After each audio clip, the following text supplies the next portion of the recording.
Hi, my name is Latrinda Knighton, and on behalf of the math department, I would like to welcome you to Who's Talking in Math Class, Strategies to Promote Student Discourse and Active Engagement in Math Class for Elementary Teachers.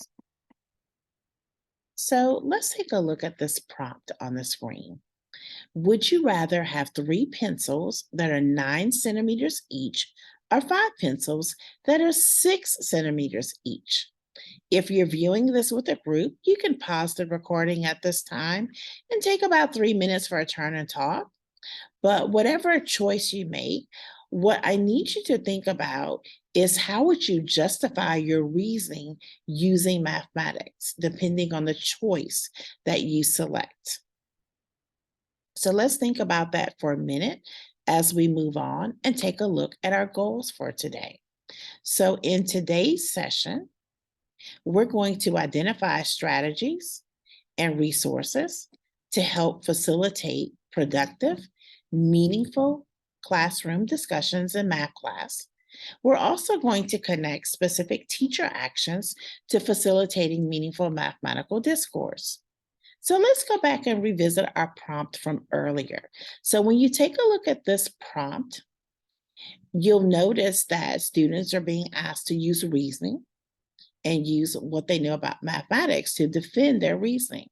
Well, this is a direct correlation to mathematical practice standard number 3. Construct viable arguments and critique the reasoning of others. We know that in math class that students should be able to talk about mathematics using mathematical language to support or oppose the work of others. We'll look at some other routines that are very similar to this one and some other examples of would you rather in this presentation.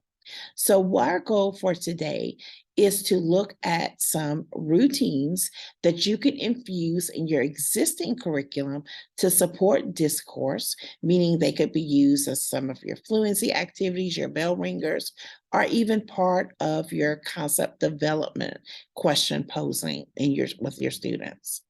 So let's think about how do you promote student discourse in your classroom?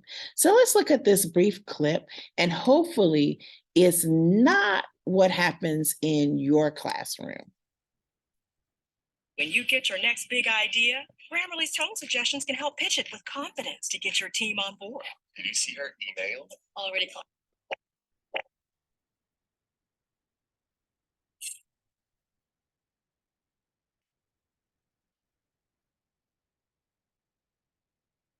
Okay, here's your homework. First let me tell you the directions. What form takeaway 5? 1, 2, 3, 4, 5, 6. Takeaway. What's 6 takeaway 1? No, you take away. So you take away 1 out of 6. How much does it equal?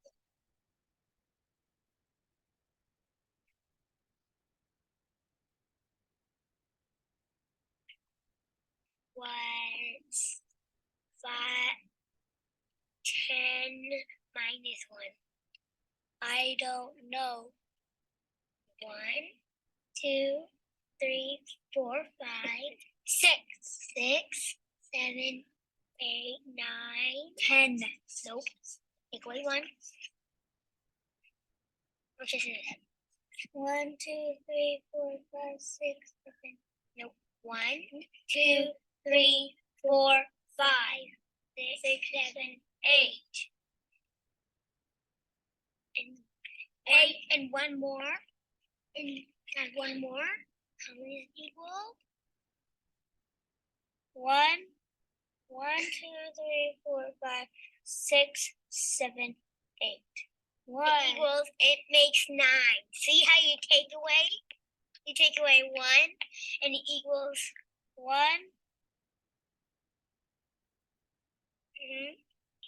Do you get it now? Yes. So hopefully discourse in your classroom does not look like that. Now, I know we've all had a moment or two where maybe we felt like this teacher, but what we want to do is we want to think about how can we use classroom conversations to promote student understanding and to make sure that they are productive and not quite like this teacher and his young man. So when we talk about facilitating meaningful mathematical discourse, what are we talking about? We know that effective teaching of mathematics facilitates discourse among students to build shared understanding of mathematical ideas by analyzing and comparing student approaches and arguments. So this reminds us that if we're not talking about it, students are not talking about it with each other and actually using those critical thinking skills of analysis, that they're probably not being exposed to effective teaching of mathematics.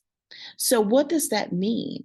In order to facilitate meaningful mathematical discourse should build on and honor students' thinking, provide students with the opportunity to share ideas, clarify understandings, and develop convincing arguments, and advance the math learning of the whole class.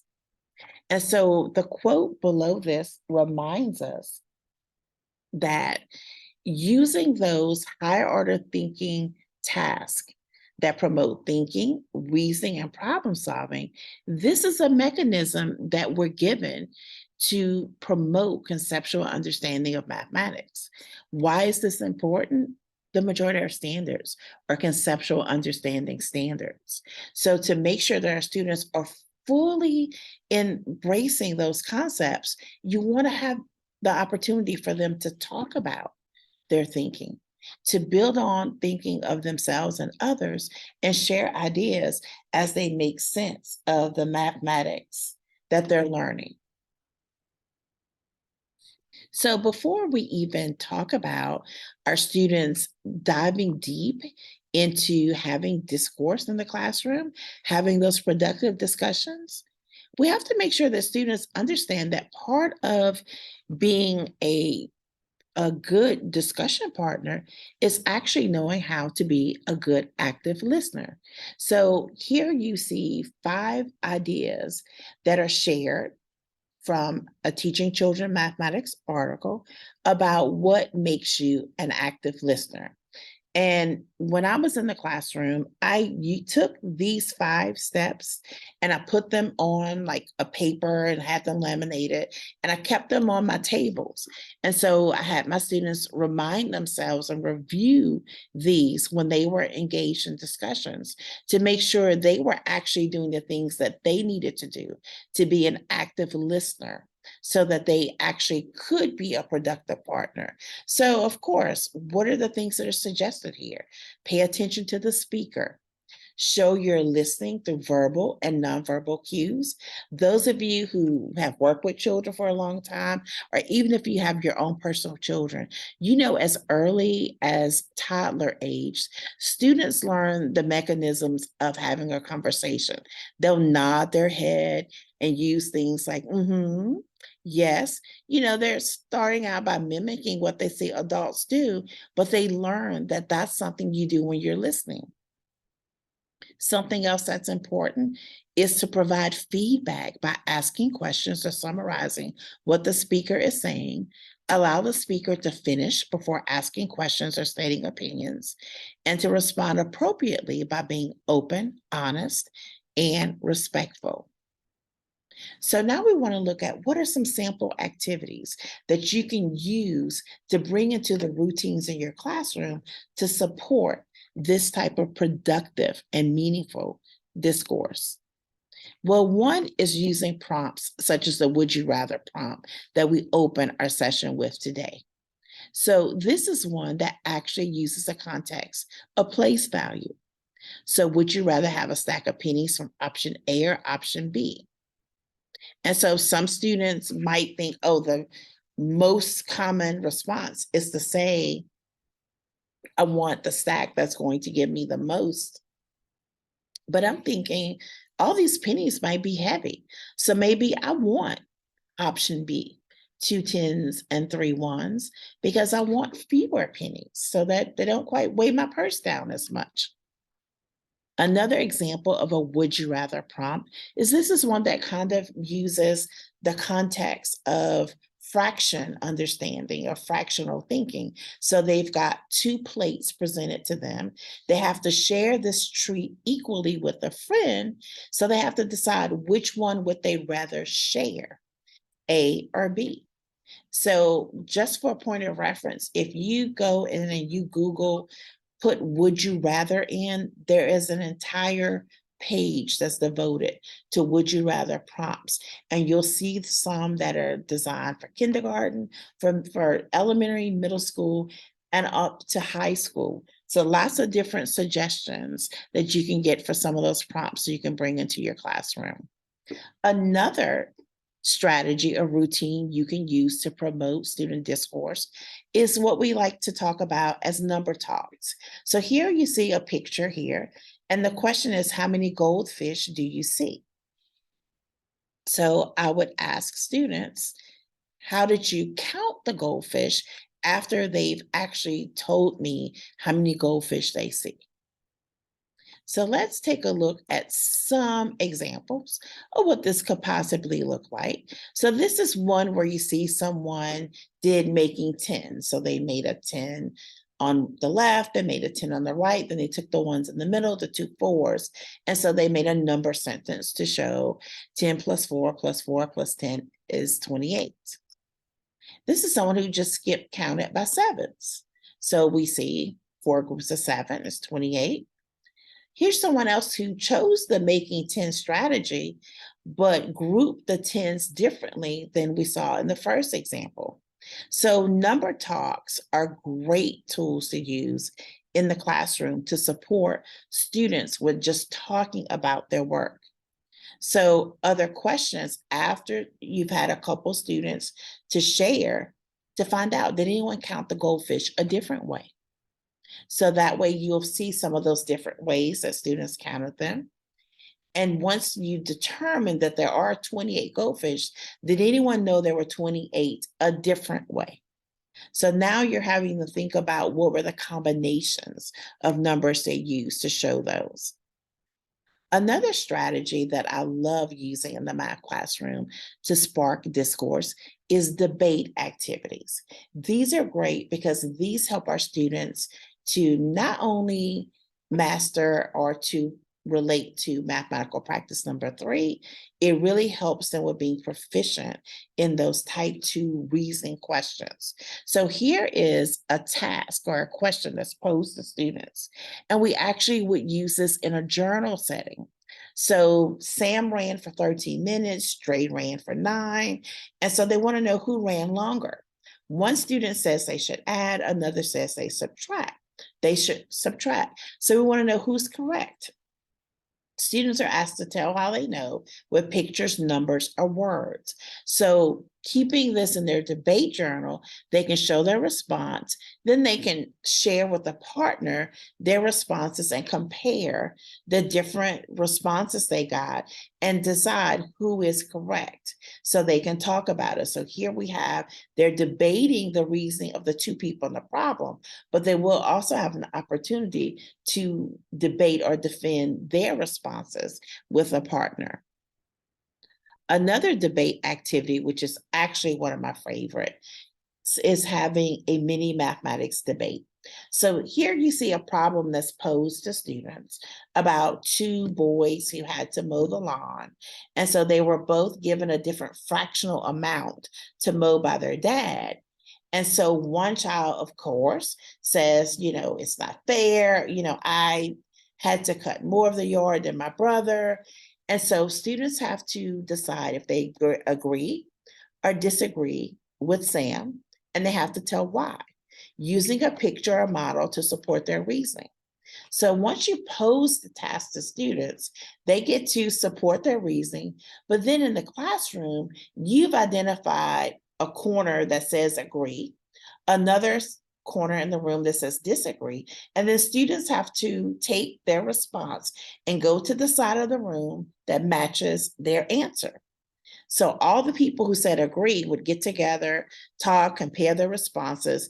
And usually in my classroom, I would ask them choose one or two representations that you want to use in your defense to talk to the disagree folks to support your answer. The disagree folks will do the same thing, and then students get to have the actual debate, the agrees and the disagrees, and use mathematics to support their responses. Again, you definitely want to remind them the importance of those active listening skills so they know how important it is to respect each other's responses, because they can get a little bit excited when they're having a debate sometimes. Another strategy, which we should be using all the time, is using and connecting mathematical representations. We know that representations and models is a very important component of what we do in math class. And so how can I use that as a tool to spark discussions? Here we're reminded of different types of we're reminded of different types of representations that we might see in math class. But notice that there's no start here, then here, then here, then here, because students should be encouraged to use a variety of types of representations and actually to move between one and the other at different times, depending on the context or depending on their comfort level. So we're reminded that when we use and connect mathematical representations for students, that we're helping students to understand a mathematical idea.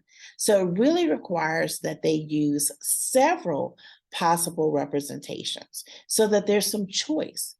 And eventually students begin to distinguish maybe which one is most useful for solving a particular problem. And so in order for students to be able to use a wide variety of representations, they have to, one, have the opportunity in class to use multiple representations and also have the opportunity to translate among them. So we can't say, you know what, you're in third grade now, everything you use must be symbolic. Because sometimes you may ask, can you show me a picture? Can you show me a model that supports that? And this helps when they have those testing situations where they're asked to show a picture or model that depicts something. Well, if they've only been told, this is the way you do it, here's something that only uses symbols, they struggle with coming up with, how do I represent this using a picture or a model? So here's an example of a scenario you can use. Now I'm going to use something with telling a story problem in a specific context, but you could very easily use one of your concept development problems or questions for this. So students are going to use the Kagan strategy, stand up, hand up, pair up, where students stand up, their hand is up, and then they walk and they find someone and they kind of do a high five to pair up with someone. So given this equation, they have to tell their partner a story that matches this equation. 87 is equal to 3 times 29. So students then get to compare the stories. Now I'll give you just one. If your students might have some difficulty actually coming up with their own independent response before they get to share with a partner, what you may want to do is actually present the equation, have your students actually tell a story or write a story, and then let them do the stand up, hand up, pair up. And that way, you know that each child is bringing a story to the conversation to compare with their friend. When they do their comparisons, you want to encourage them to talk about, how are the stories alike? How are the stories different? And then working together, build as many different representations as they can for 3 times 29 is equal to 87. Now, this is when I definitely would suggest you set a timer and give them a certain amount of time in which to do this, so that they're not trying to find everything that they can think of that fits that context. So when you think about doing things like this, we like to think about, this is where it really gives us an opportunity to see some of those things that are below the surface. So here you see an iceberg, this picture. So we just see, the formal notations, that expression. But underneath, we see so many other things. We see a place value representation. We see repeated addition. And we see skip counting. And we see someone who actually thought about this as a problem where maybe they were measuring a rug or a floor or something of that nature. So they were thinking about a perimeter or an area problem that they could solve. Also, maybe someone thought about using just objects to represent this. So when we have students use and connect mathematical representations, there are a couple of things we want to remember to do. One, to encourage purposeful selection of representations. We want students to engage in dialogue about explicit connections among those representations. So where do you see similarities? Where do you see differences? How are they the same? And alternate the direction of the connections made among the representations. So once students have engaged in this activity, obviously they've worked with their partners. You want to have some students share. Sometimes you may start with the symbolic and then move to the concrete. Sometimes you might start with the concrete and then move to the symbolic, or maybe you might start in the middle and then show some of the things on the bookend. So really having students see there's no one way, there's no one right way, but also seeing how those things are related, how they're connected. That's a missed opportunity for higher order thinking that sometimes we miss. Another routine is which one doesn't belong. Some of you may be familiar with the children's book, Which One Doesn't Belong, and it's a math book. It's an award-winning book. And so in that book, students are primarily presented with geometric shapes and figures, and they have to determine which one doesn't belong. But the neat thing about which one doesn't belong prompts, they can be numbers, equations, expressions, graphs, or geometric figures, is the student gets to decide which 3 items fit together based on a common category and which one doesn't belong. But they have to be able to use mathematics to explain how the 3 items that fit together fit the category and justify why another item doesn't belong and tell why. So one of the things, again, just as we have the would you rather prompts that are readily available, there are which one doesn't belong prompts that are readily available that go up to Algebra 2.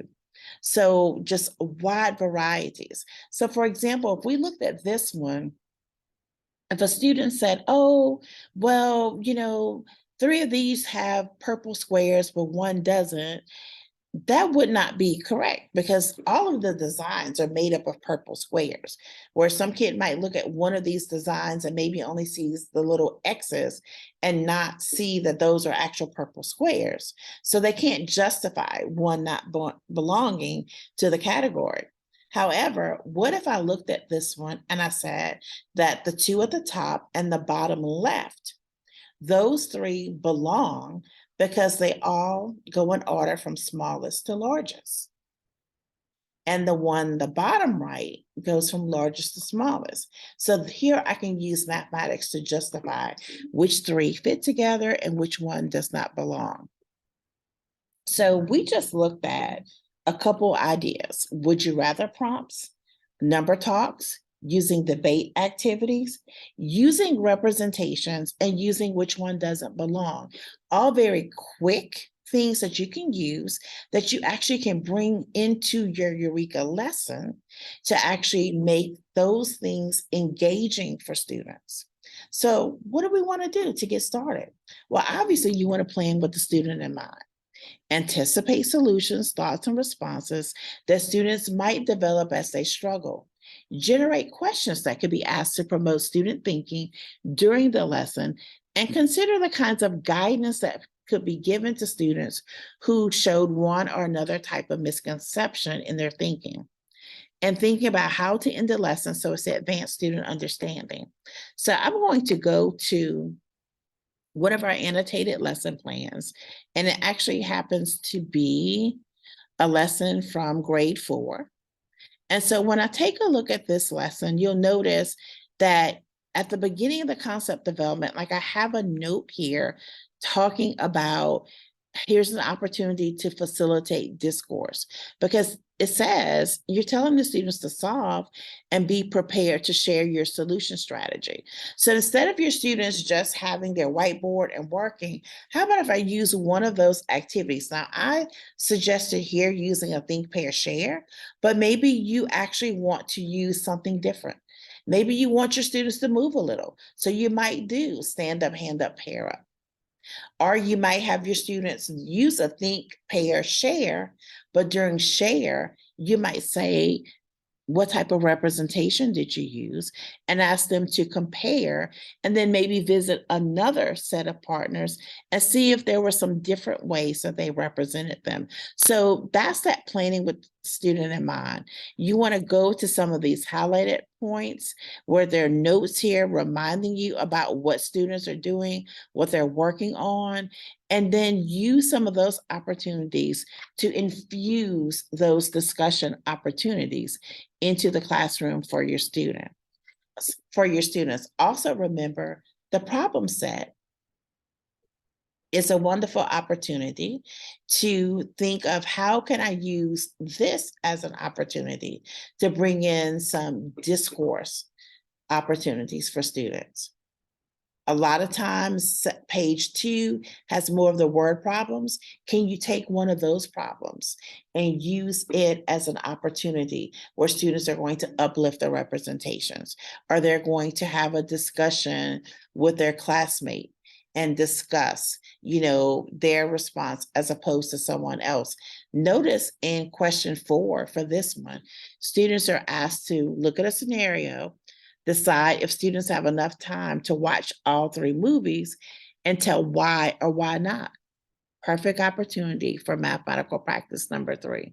So there are opportunities that are there within the curriculum. You just want to uplift those. And that's part of that planning opportunity and that planning piece.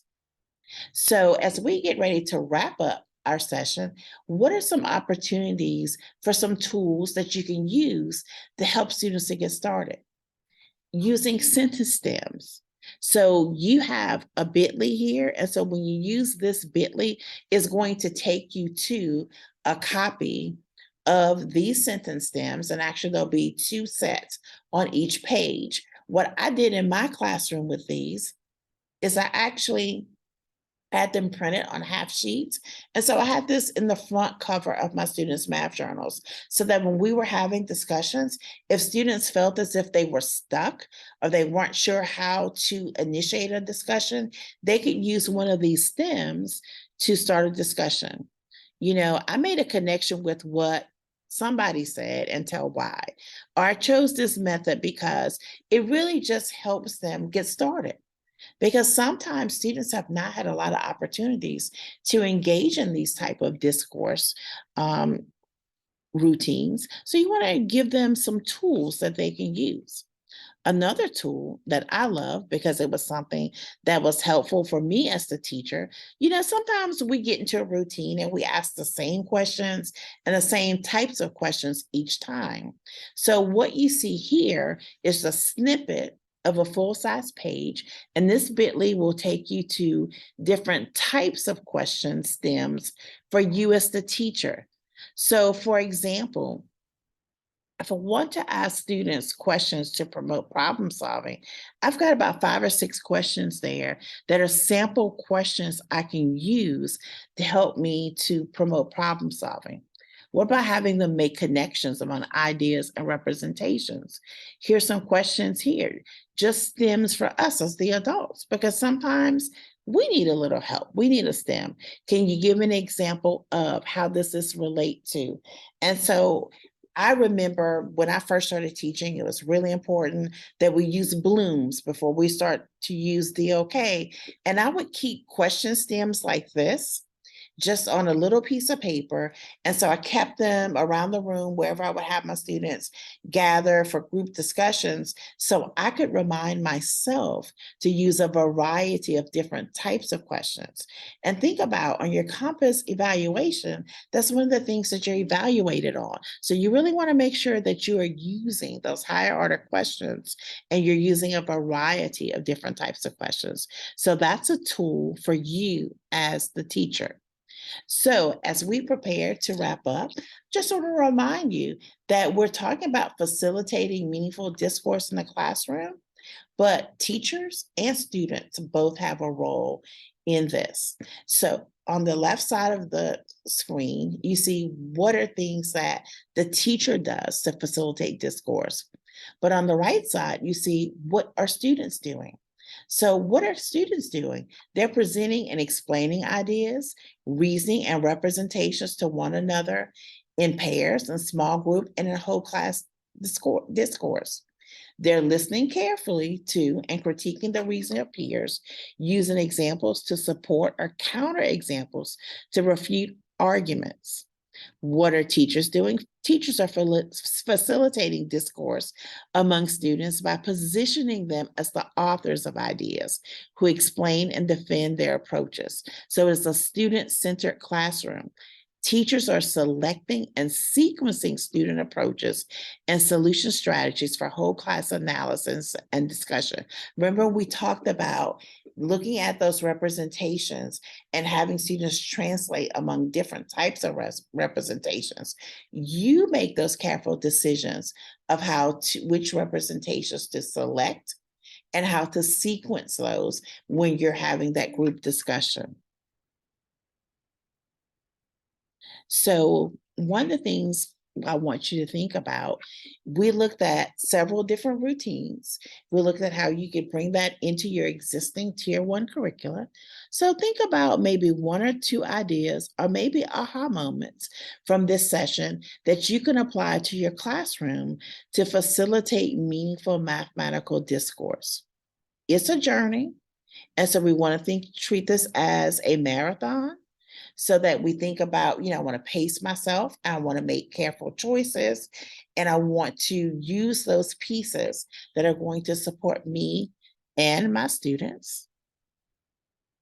And I definitely thank you for joining me for this session. And if you have any questions, you want some additional support in this area, on this slide, you see the names and the email addresses for those of us in the math department. Again, I'm LaTrinda Knighton. I'm the elementary math content trainer, and I'll be happy to visit with you, to chat with you for additional ideas and strategies, and maybe just be another set of eyes and ears as you plan for infusing and facilitating discourse in your elementary classroom. So thank you so much for your participation and your engagement in this session. Have a great day.